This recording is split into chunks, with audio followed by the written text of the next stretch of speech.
राम राम भैया, स्वागत है आपका एक और मिनी व्लॉग में। हम हो गए थे तैयार उज्जैन जाने के लिए। फिर भी हम रिक्शा लेकर पहुंच गए थे सीहोर स्टेशन। यहाँ से हमें मिलेगी उज्जैन की ट्रेन। फिर भाई वेट करने के बाद आ गई थी हमारी ट्रेन।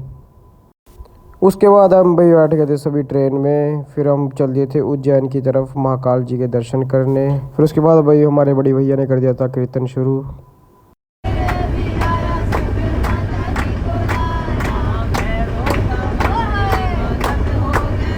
फिर उसके बाद हम भाई पहुंच गए थे उज्जैन स्टेशन।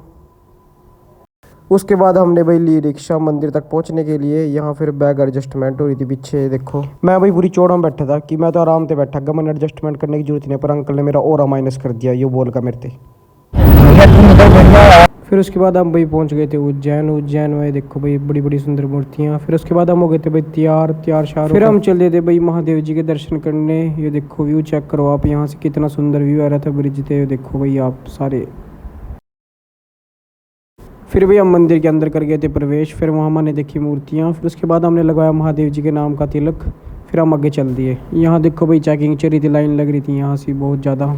फिर भी लाइन थोड़ी सी चल रही थी। फिर हम धीरे धीरे पहुँच रहे थे शिवलिंग की तरफ। ये देखो भाई शिवलिंग के दर्शन, बहुत ही सुंदर दर्शन हुए भाई। फिर दर्शन करने के बाद भाई हमें लग गई थी भूख। उसके बाद फिर हम कुछ खान पीने लग गए थे। देखो भाई चेक करो।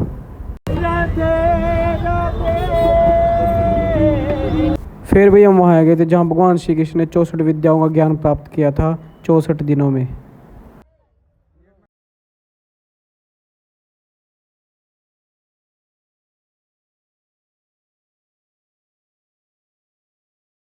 फिर उसके बाद आ गए थे भाई हम भैरव देव जी के मंदिर। फिर हमने ले लिया था प्रसाद और फूलों की माला। लाइन चेक करो भाई, यहाँ महाकाल मंदिर थे भी ज़्यादा, बहुत भीड़ थी, बहुत ज़्यादा भीड़।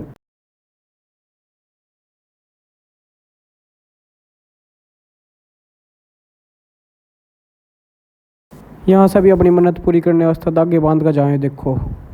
फिर भी हम चल दिए थे शिवरा नदी के दर्शन करने, क्योंकि वहाँ हो रहा था आरती का टाइम। फिर हम सारे चल दिए थे भाई, ये देखो।